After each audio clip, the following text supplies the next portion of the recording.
This is the Lightning Junkies podcast with your host, Chaz Cryptoson. On this episode of the podcast, we have Rockstardev, and he's talking about strike and reducing entropy. I don't know what the fuck I was thinking. I wanted to make another podcast, and I wanted to do a fun thing where I did a pilot, episode of television where they have the new spin-off episode kind of built in to an episode of the old television show that's already on the air. Apparently, it was a lot more work than I had anticipated, and it caused me to go far longer than I would have preferred to actually produce this episode. So just to be clear, Lightning Junkies and my new podcast, What Is Real, are premiering on the same day. You can go ahead and listen to the What Is Real podcast, and it will contain mostly new audio, talking about mortality and things like that. But just to warn you, there will be some repeat footage. I will try to list the specific times of the unique audio in the show notes. So if you want to listen to both shows, you can go ahead and do so without having to hear repeat information. Since it's already 7 o'clock on a Tuesday night and I want to get this uploaded already, I'm going to skip over a lot of the niceties on this episode and just focus on the content. This is a really interesting conversation, and I really hope my future conversations are as interesting. Let's go ahead and jump into the episode.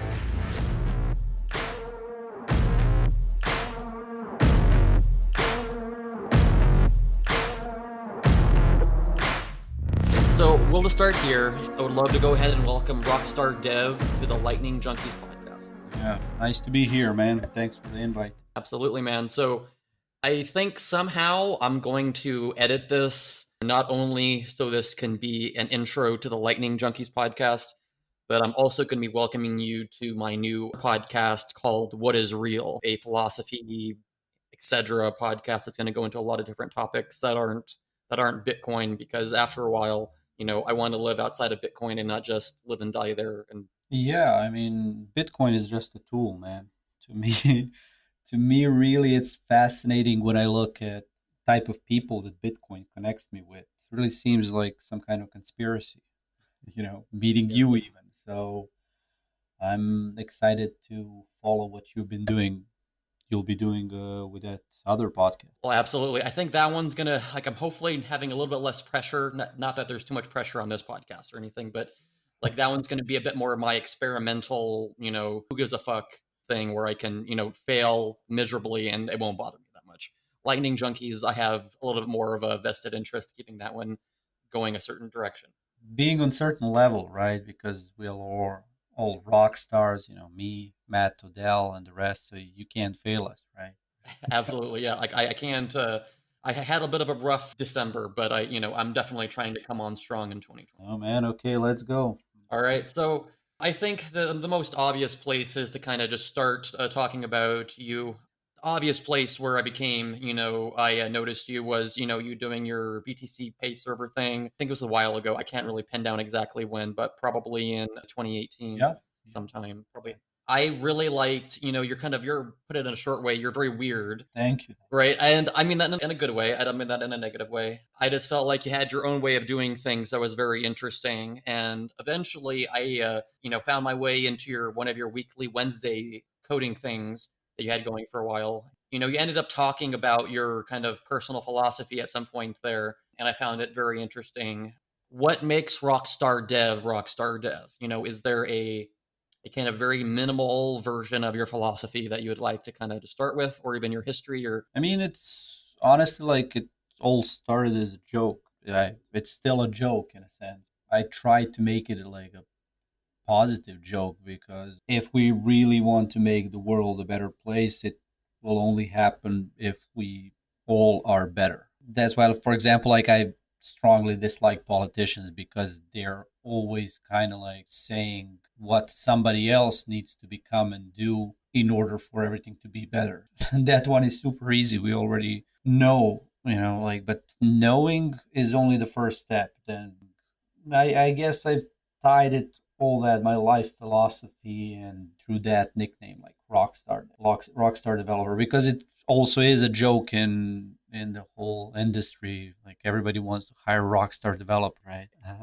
So Rockstarism, helping others become rock stars. Like even me, letting me lead from there because people are joining in, contributing to the whole Rockstar creed. I'm loving it. Let it go. Ride the wave. What would you say is the earliest precursor in your life that kind of started you on this path? Like, is it, in your childhood, or is it something much more recent? Yeah, I would say, yeah, it is. Like, because everybody else, we had everything is in childhood. Yeah, I've been try hard my whole life, man. Okay. Trying. Like, let's make it better. Let's make everyone happy. And I don't know. I'm really whenever I start going deeper into that philosophy, like, why do I even care? And I still can't figure it out, but I simply have that deeply embedded need to see things be better. And then when I talk with other people, I see that it is universal. Everybody has it. It's just how much you recognize it and how much you allow it to shine through, right? Because some people are so disappointed that they never allow it to be shown that they care, right? For me, to really tie it into BTCPay server, like BTCPay server stuff really saved me, man, because as a lot of other people in like Bitcoin, we all started being, like admirer of Satoshi and anonymous troll. The question is just where we were operating, right? Were we on Bitcoin Talk or Reddit, or we got on Twitter early, back in the day when like Jameson would have like 2 likes and everything. But I was just anonymous troll on Bitcoin Talk, and I would argue with people on, big blocks, small blocks, and that rhymes with an interesting word. But yeah, let's not jump in right away. When the things started happening with the whole scaling debate and wars and community splitting, one people going one way, going other way. I mean, it was tough, man, because we were all the same tribe. You see this, how brutal evolution is, and it's tough. Like people you really liked, suddenly you don't like them, and they don't like you because you believe certain things. Luckily, that's when the whole BTCPay server thing, Nicholas was getting pissed off with BitPay, and I knew Nicholas from before, and I always wanted to code with him. When he started typing out like all the code alone, I always hate seeing people doing something alone, so I was like, let's connect the dots, let me join in. And I just went to the Slack and asked him, like, what do you hate doing? He's like, UI. I was like, okay, man, kind of do UI. And it really started from there, man. In a lot of my other shows, I would kind of go in a very linear progression from that spot, asking more about BTC Pay Server, etc. But I kind of want to take a different tack in this particular episode and address more of the meaning behind the philosophy thing. You said you don't really know why you kind of do the things that you do. Maybe Hmm. similar to that, do you have a kind of working, a kind of meaning of life that you take on for the time being, even if it's not solid or perfect? Actually, on that one, I know exactly why. Like, I was more saying that I would love to figure out, like, is it just part of my character that I care deeply about making things better?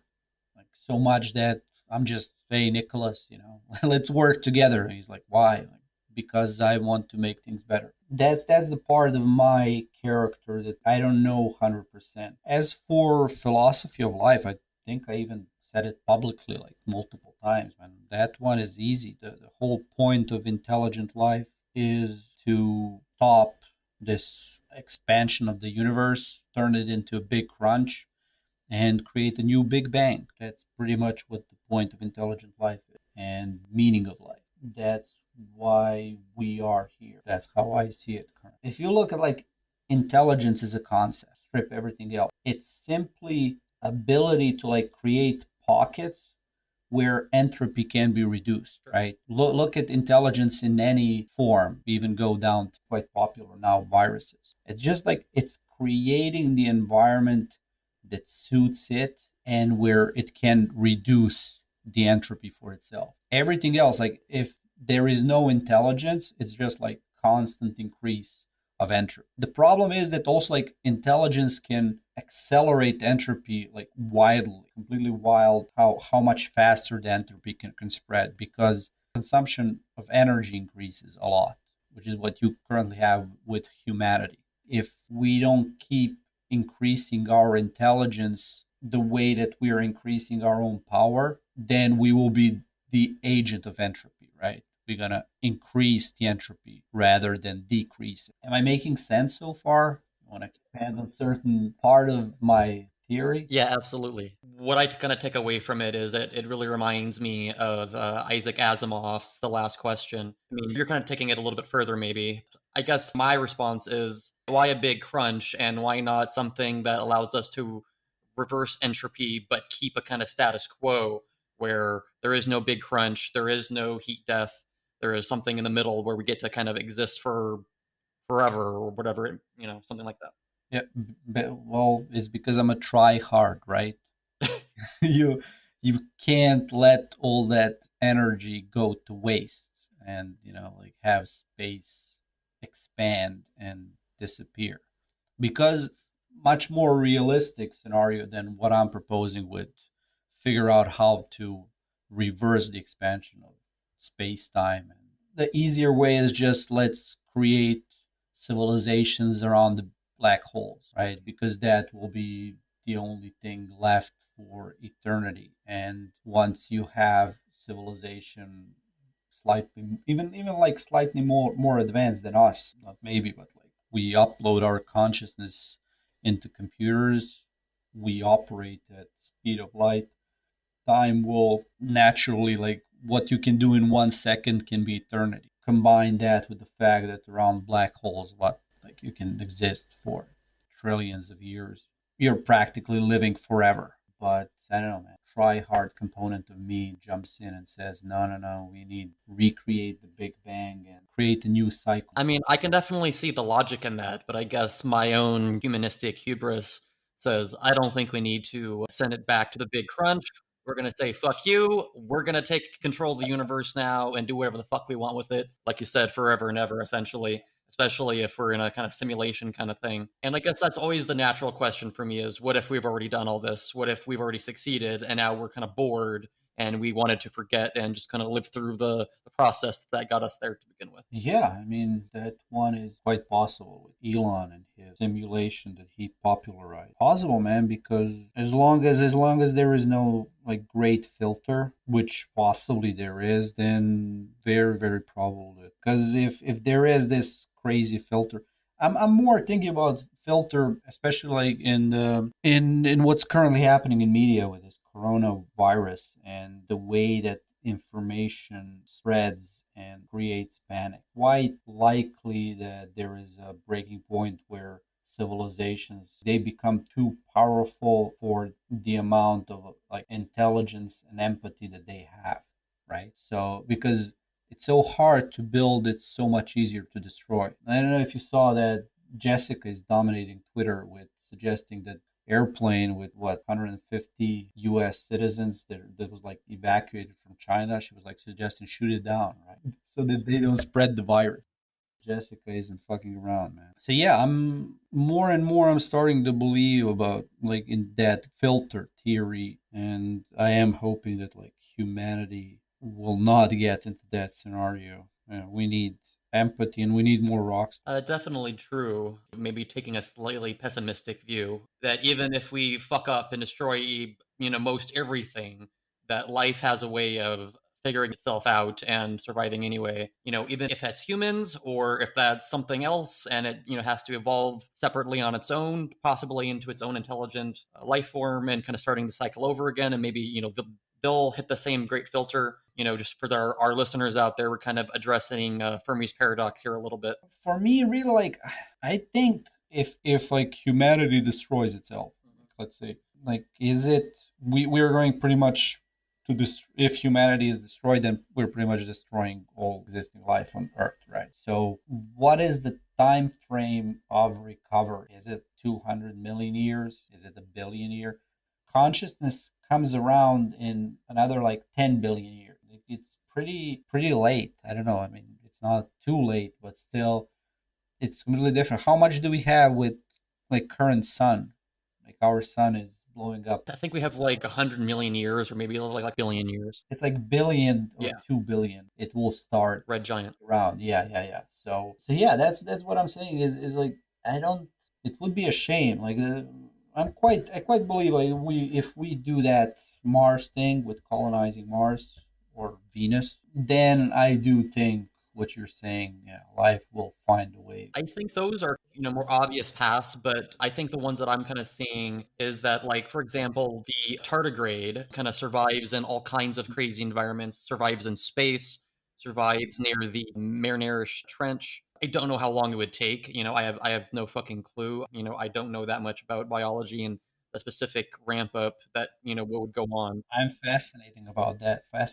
But I would tell you, man, like when you look at the life that was present on this planet like 800 million years ago, it wasn't much different in a sense. Like those creatures were living, they were reproducing everything, but it is all about intelligence. And I'm not sure if we destroy ourselves and all other species with us, like that are like on some path of intelligence, like dogs and cats. I'm not sure that we'll see humanity like civilization in solar systems. So it's kind of interesting your take. You're like pessimistic, Yeah. optimistic.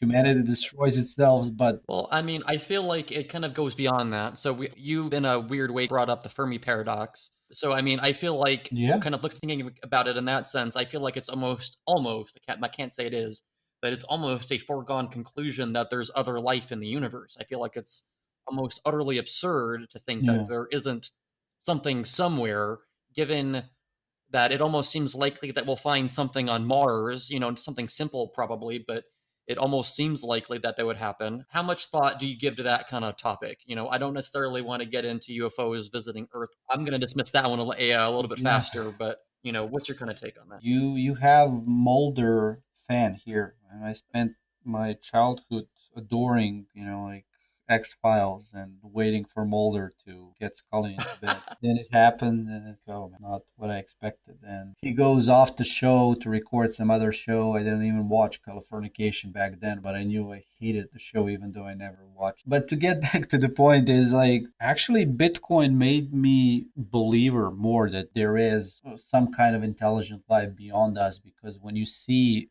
what Satoshi pulled off with Bitcoin, it's hard to believe it's not some kind of higher intelligence, man. The way that it all fits together. I mean, I'm only half joking, I would say, because it's perfect. Bitcoin, you transfer energy directly into digital money, and it makes so much sense. It plays to all the fascinations of humans with scarcity, and it's digital, so it will work for some kind of machine civilization, because that's another theory that I brought up. Humanity and all organic intelligent life is just a bootstrapper for machine civilization. Like the way that single cellular organisms like, I don't know, bacteria, they're bootstrapper for intelligent life like us. That's how we are bootstrapper for machines, because for machines to exist, like for machine civilization and artificial intelligence to exist, they need that pocket of lower entropy to get started. And there needs to be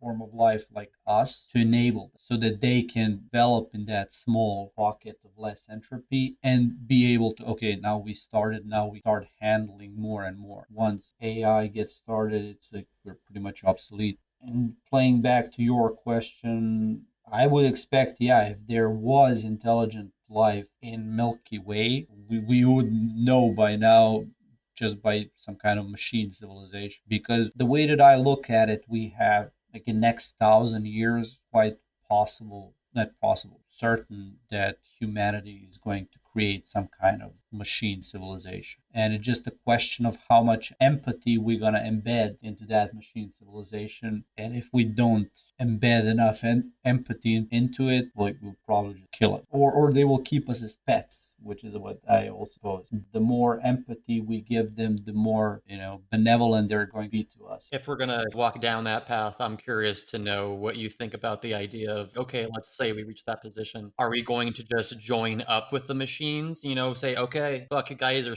so powerful, so utterly beyond our consciousness. You might as well just join with your consciousness and intelligence and kind of just keep going forward with that. I don't think it will be our choice, really. Like, what kind of choice do we give to bacteria? And it's like bacteria doesn't even not that we can interact with it in meaningful ways. So I think it will be that kind of jump, though, that machine consciousness or civilization, whatever term we know what we're talking about, right? Like it just will be so beyond us that we will be irrelevant. And then it will just be a question of whether, again, we gave it, how much empathy did we give it? Because we at that point will be useless. Like what's our use currently for bacteria? Maybe, making yogurt.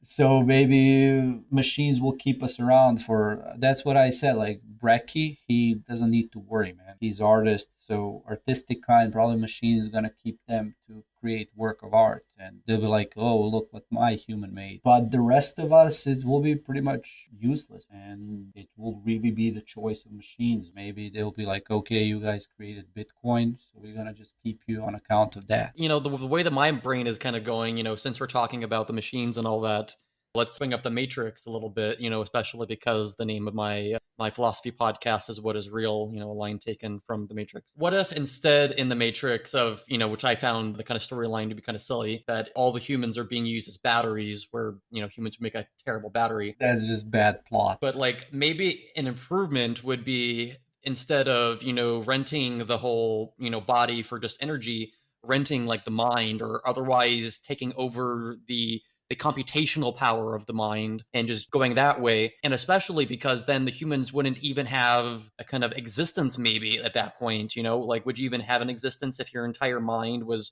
co-opted by a machine using it as a hard drive or RAM or something, roughly analogous to that? You just need to accept it, man. We will be useless. You're trying to fight it in a sense. I'm RAM, bro. Come on, I'm RAM. Come on. What's my use?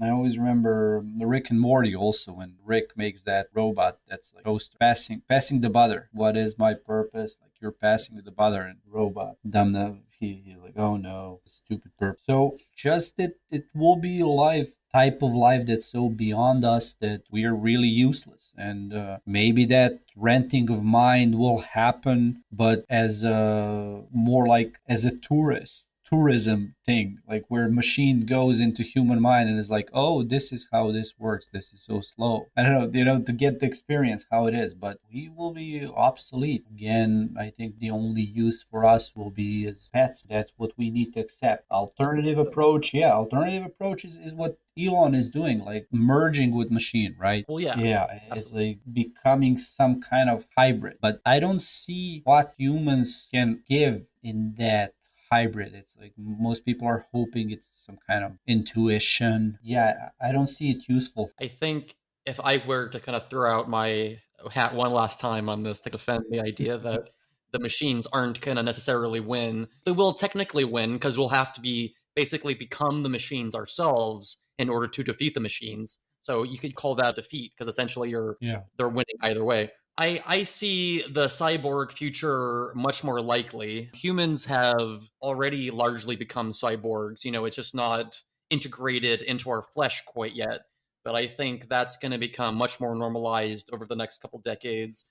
There used to be a time where kids getting tattoos was a huge thing for adults. And, oh man, why are you doing that? I imagine there being something more like, Johnny, why you're getting your arms taken off and replaced by bio implants, and something similar for brain capacity. Let me increase whatever. I'm not even going to try to go into the specifics of how a brain works because I have no fucking clue. But, let's increase XYZ and increase my general ability to think. I think that there is a legitimate possibility of that, the kind of Ray Kurzweil singularity. I don't necessarily want to get too deep in the weeds on all these things, but I feel like there is a alternative track, and I think that alternative track is going down the middle, and something that I'm kind of taking inspiration from Star Trek here, that their main enemy in Star Trek: The Next Generation that they kind of came up with was the Borg, and there were like the integration of machine and organic life in such a way that they were pursuing perfection by forcibly inputting all other life form and technology into themselves until they reach some, pinnacle of perfection. I could almost, in some sense, seeing that happen. Hopefully we, like you were saying, implant more empathetic algorithms or whatever you want to call it at that point. I don't know if I have a specific question after that, but I mean that's kind of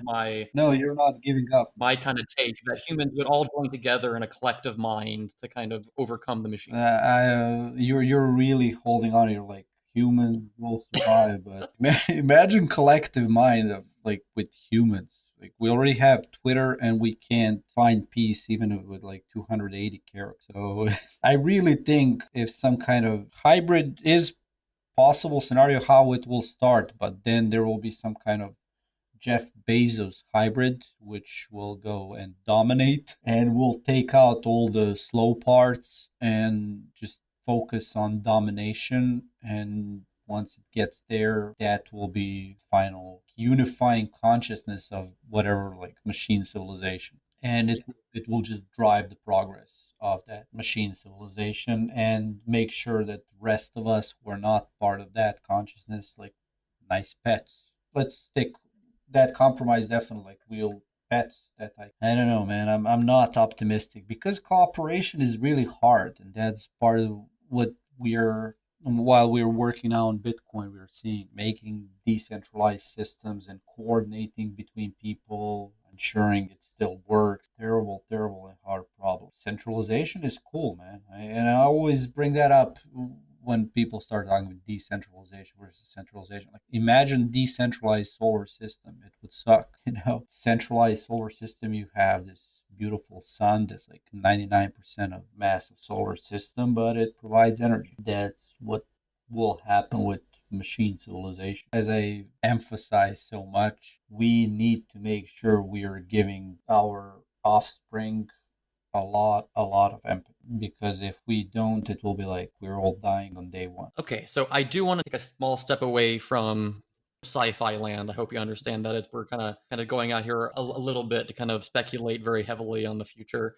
Because hey, in 10 years, 20 years, maybe there's some thing that pushes us back as civilization dramatically, and such that we're not even close to that singularity machine that is super intelligent and is able to kind of wipe us away like nothing. How should we live our lives now? Should we act as if the machine thing is coming, or should we act as if that's not really a concern in the short term? No, I honestly, when I talk about machines, I don't see it in next 100 years. Like I'm way more pessimistic than most people on AI, maybe because I'm a programmer. I know how things are in that land currently. Whenever somebody's talking about AI, they're like a bunch of people in back office actually pressing buttons. So they just sell it as AI because it increases valuation of startup. But we started the whole conversation as like with meaning of life, how we will get there, what's our purpose. And I really believe component that should be taken away from all that conversation is that you should always, regardless of what time is, like you should live your life trying to reduce entropy. Whenever in doubt, think about how can I reduce entropy.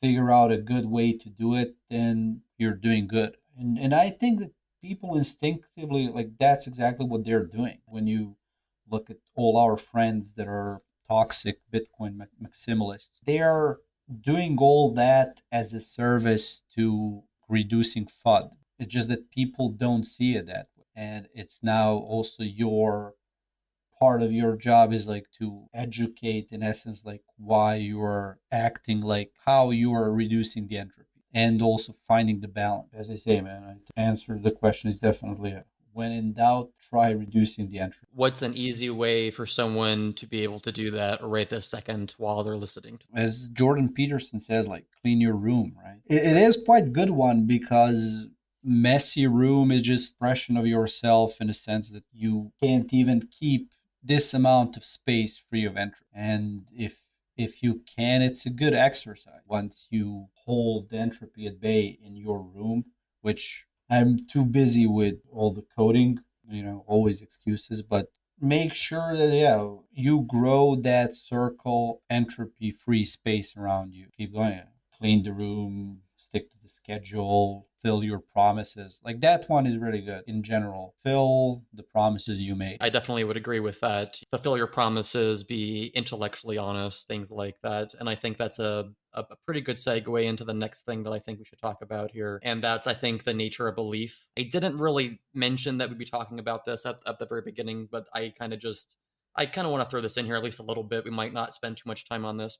How much time have you spent in your life doubting, what the average everyday sense of what something is, and what steps do you do to kind of reevaluate your facts and, make sure that you're, believing things that are true? Oh man, I do a lot of questioning myself, and Bitcoin has been really good because I always say it's a conspiracy to get you connected with like-minded people in some weird way. I've started recruiting people to talk with me like on a weekly basis, some people from community, and make sure I'm on the good path.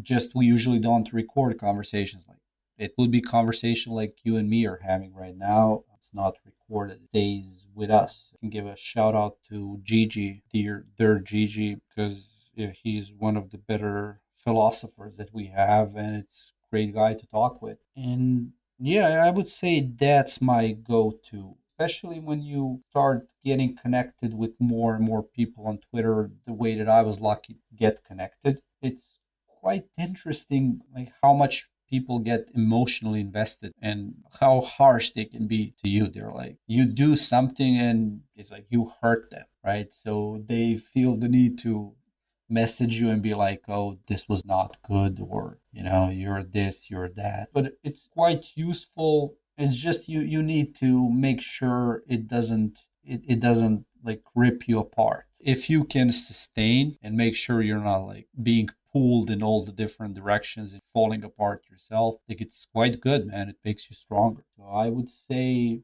that's my biggest go-to lately. Before I had that, I would mostly fall back to reading, watching the lectures of people that I respect, like Jordan Peterson. Like I really recommend him because he shines a light on a lot of concepts, and I'm always confused like why people hate him. I guess it's because he destroys a lot of myths of modern society. So I would say that definitely. Just get the good foundation, and once you start getting bored, start becoming part of more and more communities. Preferably, you want smaller communities. You don't want like go on Reddit, comment on every subreddit, and destroy yourself and become depressed. Like you don't want that. You want to find a community of 20, 50, 100 people max, and you need to make sure that within that community there's like few people that you respect, at least one. Because if you don't really respect anybody within certain community, like get away from that. You need community in which you respect at least, like really respect at least one person. And I would say that's when you really make your development and making sure you're on the right path, not just your own responsibility. It becomes like responsibility of community also. It's shared and it's nice. Then you only need to ensure that you're actually contributing, because once you become part of community, that's also when a lot of people jump out. They don't want responsibility. You will have to pick up responsibility, and you're getting into this cycle that will correct you, keep you on a good path. You will evaluate if it's a good path or not, but usually like if it's not, then you just find another community and make sure you're becoming happier, more skillful. If I were to guess, would I be correct in assuming Bitcoin/Lightning is that community for you? Yeah, I mean, it's really for me, it was like BTCPay Server community was kind of my graduation, because before that, I was part of a lot of other projects. But Bitcoin community, it is too big. Like anybody that's trying to make it, you're probably, unless it's your third, fourth, fifth try and you're really impactful, Like it's too big. You need smaller community. For example, one community I really like is like those taco plebs. And they're really toxic, but it's smaller community, and then people are developing within that community and figuring things out for themselves. I don't know if there is some kind of podcaster community, but if there was like 50 podcasters masterminding together, it's probably where you would want to jump in, right? That kind of stuff. For me, once I started doing that a few years ago, I was like, why didn't I do this earlier? Then I realized I did it just the society just calls it job.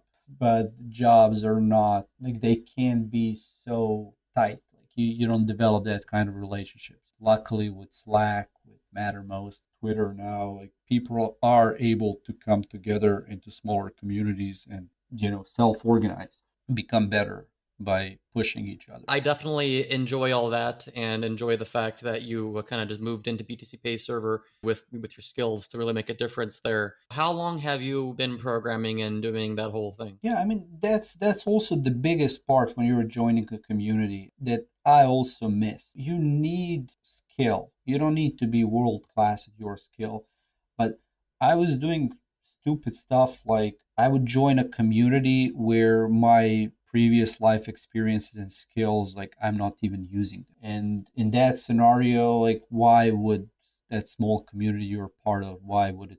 Luckily with BTCPay Server that really clicked because I've been coding for the last 20 years, man. And whenever I'm now joining some smaller community, I'm always like, do you guys need something programmed, coded? And usually people do. So that's where I can contribute. And then the rest of the community is like, oh, this is cool. We need this. For my programming, man, I'm just sad I didn't use it more.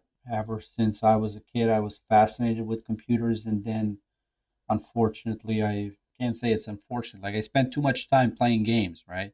Like everybody else. And even back in the 90s, games have been phenomenal. Like Warcraft and StarCraft.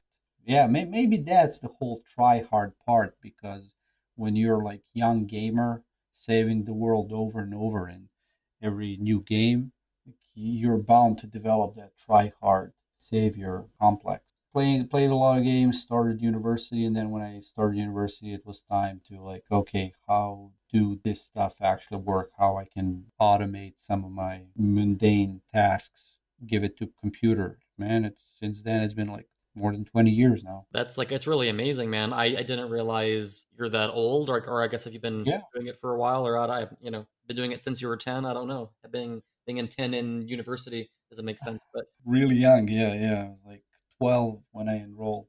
No, that's also something I get, man. I'm so relaxed. Probably use the word goofy. So the people expect that I'm like 16 or something, especially with that Rockstar. And then when they find out I'm like almost 40, I mean, I have 2 more years. Still a little bit more goofing around. let's go ahead and take us back to the mundane of Bitcoin here.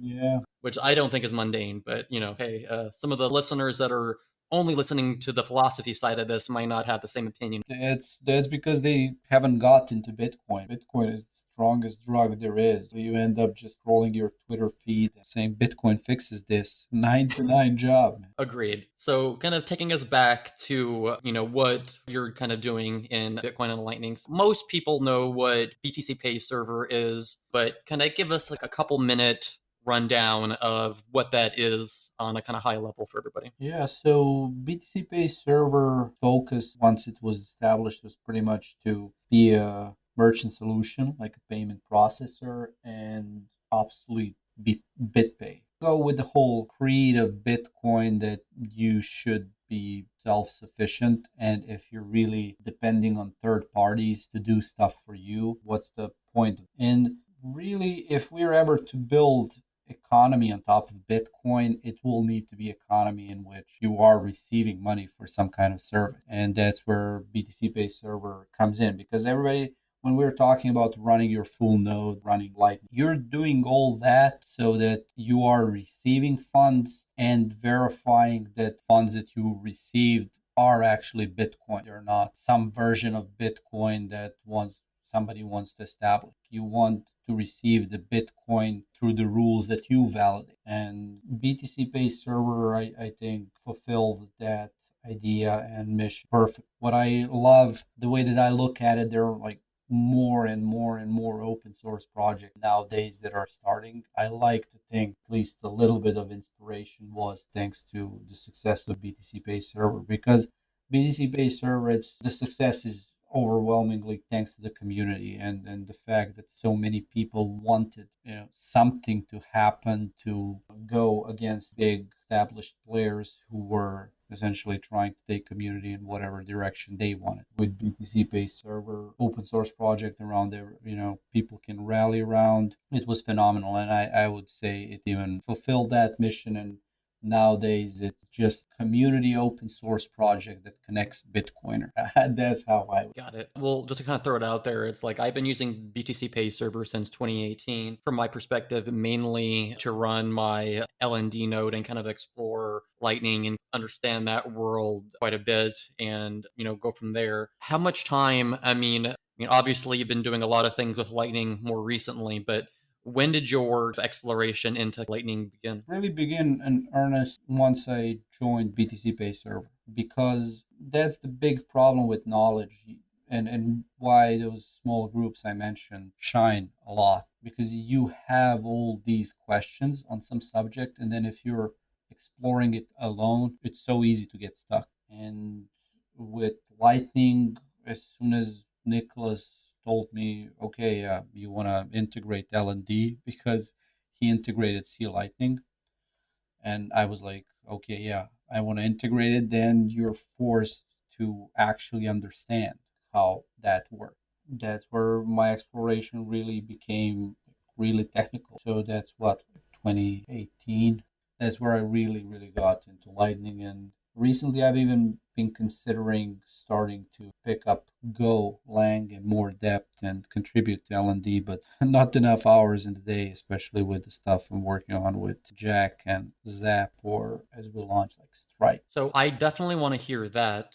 How did you get that? Is it a job? I guess I don't know. Yeah, I guess you can say it's a job. Well, as Jack was joking, yeah, he's my nephew, man. I'm his uncle, Uncle Rocks. Yeah, we just met through BTCPay Server initially, because when I integrated L&D, because Zap was absolutely like the best wallet and started the whole Lightning wallet avalanche. Jack saw nicely that once users are paying to LND on BTCPay Server, it is good if you can actually have wallet on top of that as a merchant, so that you can control your Lightning funds. It is awesome setup because you don't need your local LND node that you now need to expose in order to get funds. You rather have BTCPay Server running, LND is wrapped, Bitcoin D is wrapped. You are receiving funds, and then you have mobile app that you connect to the server and you're like controlling. That's where we initially met, and then we really hit it off when we had that partying with Romano. We were talking even then about maybe doing something more. The whole my arrangement with Zap, joining the Zap team as full members, started 6 7 months ago, because Jack also, once we talked, he got wind of all my experience in startup. I've been, ever since I came to US, I've coded only in startups and participated in quite few successful money raises, semi-successful exits. Like I never had an exit that's like 10x, but he really, I guess, wanted to make use of my experience. I wanted to work with him.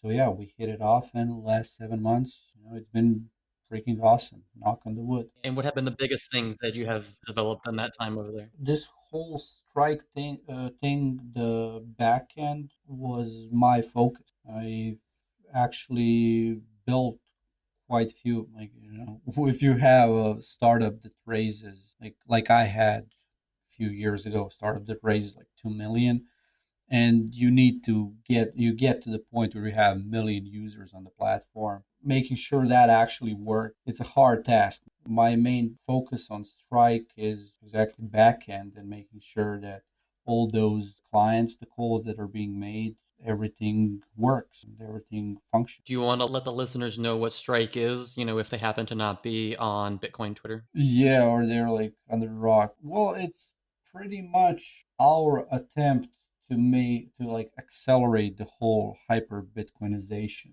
because what we found out, and Jack explained this much better. If you want more details, I definitely encourage you to Google Jack Mallers and just go on his Twitter feed, see his video style with boxers, and everybody's going mad about that.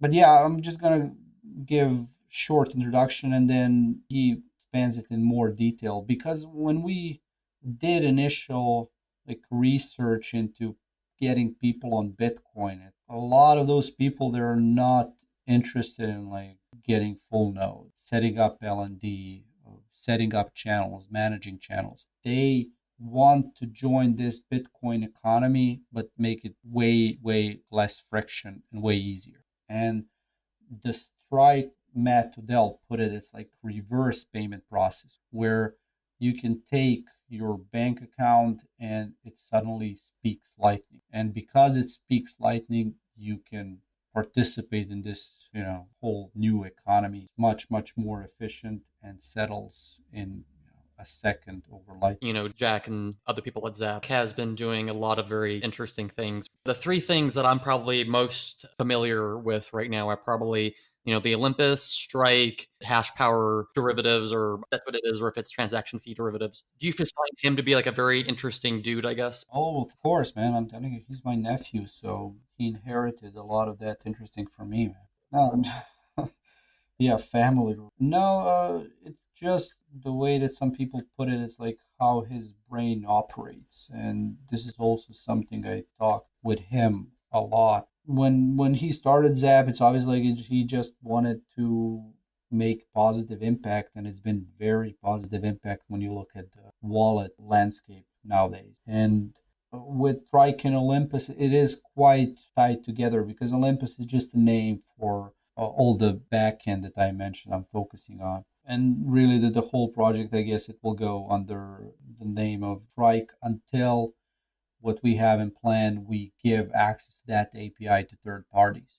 Because the whole game is settlement, and the direction in which we want to go, we want to make sure that we accelerate this Bitcoin economy. So if you have a Bitcoin shop, now your target market and the people that can actually pay you will be way bigger. That's pretty much our focus. I am hoping that Jack will manage to fight off all the forces that are pulling him in different direction, and that he will be able to stay focused on Strike. But even if he, starts going in some other direction, I think Zap team is phenomenal. It's not just him. It's, Mr. Felton, who is really underappreciated on Twitter, and Roth, Otto, Ole, all the other guys in the team that are not even known around wider community. And that's kind of also something I'm hoping to help with now that I joined Zap team. Promote other Zap team members more so that they get credit they deserve.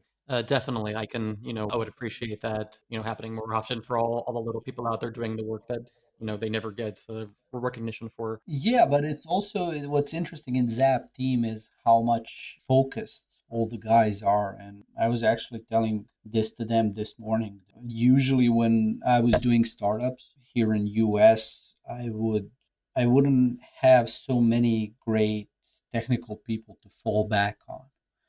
And with Zap team, there are so many technical people, and they don't spend so much time shit posting on Twitter like the way that I do. They're really focused. And I was telling them that really am glad that I'm in that position. As I was saying about the environment, it's all about how much you can fail and how much environment will pick you up. And not that I'm preparing them for my failure, but I'm just glad it's an option. Would you say that there could be a lot of interplay, let's say, between, what's going on at Zap and what's going on at BTCPay Server? Oh, definitely that one. But it's really a question of how much there is to do, because when you look at the strike and interest that it raised 2 3 days, man, if you just go on Twitter and see what's happening, you're like, oh, how much interest there is.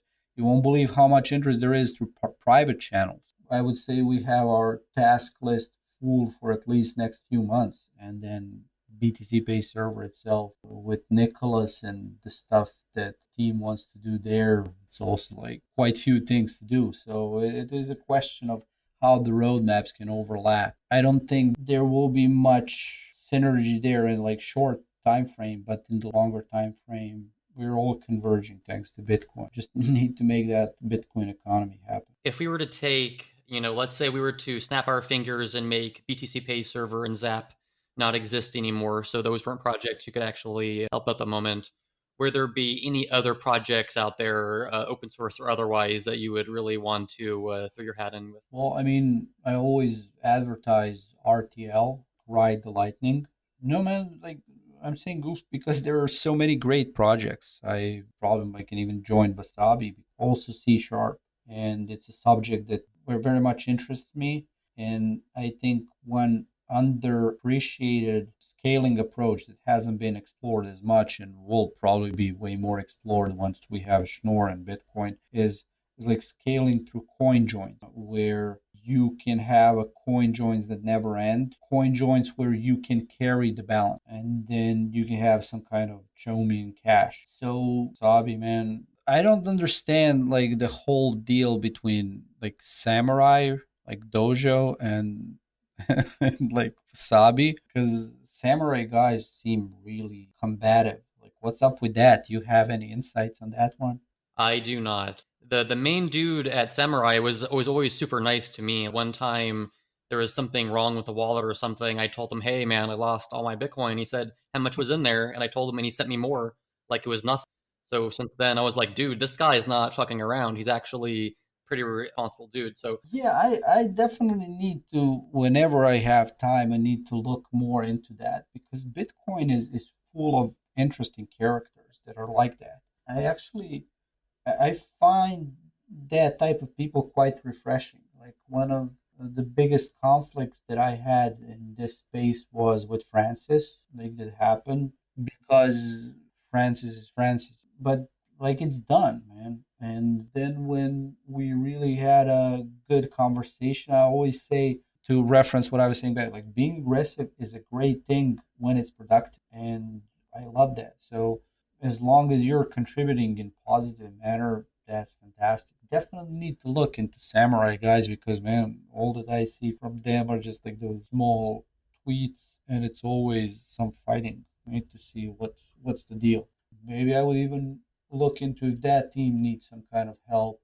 Noddle is doing a great job. I don't know how much I can help with hardware, but so many great projects. To finish it, I would maybe join with crazy Brazilian Rodolfo, do hardware wallet. I would ask you to do some Lightning wallets. Like I definitely heard people talking about that before, and I need more shit to spend my money on. So We'll make it happen, man. We'll make it happen. I'm telling you, so many great projects, and just we need to keep it going. There is also that project that's getting really popular late. My know, yeah. shout out to those guys. Do you think that there's anything missing from the world of Lightning or Bitcoin in general that we desperately need? I've already mentioned what I think is the biggest thing, and that's more layer two technology. You know, I would really want to see some kind of scaling through coin joins, people coming together, small association or guilds, completely anonymous, but the ones that would keep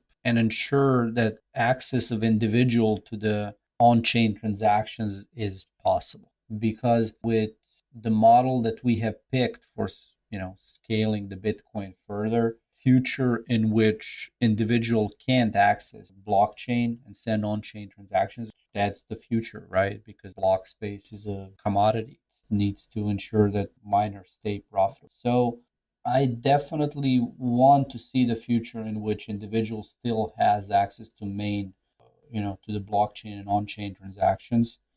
It's just what the model will ensure that access is not abused and turned into new iteration of Doshi Dice, bunch of spam transactions like Jihan when he went spam transactions. But I would say, yeah, that is most important. As for Lightning itself, I think it's in really, really good hands. The real explosion of Lightning is yet to come. And I think it will be that's coming as soon as exchanges really join in. Because once exchanges join in, they will be natural entry point and both entry point and endpoint to the Lightning Network for most people. Because if you can deposit your funds on the exchange through Lightning channel, like why would you choose any other model? Because if exchange gets hacked, you still control your Bitcoin. And if you're connected to the exchange, not only can you send Lightning transactions and pay LN invoices, you can also completely naturally rebalance the channels by going into fiat, like in and out.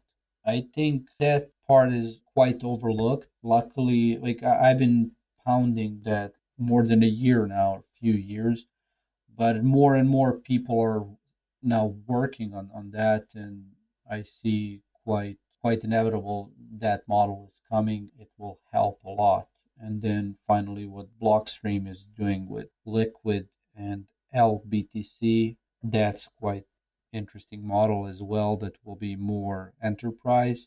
It will be really bad for Ethereum, but what can you do? Too busy switching to proof of stake. Vitalik will keep that interesting with his experiment. Was there anything else you kind of wanted to go into before we could wrap things up here? No, man. I think it's been a wild ride. Hope you enjoyed it. I definitely did, and hopefully the listeners did as well.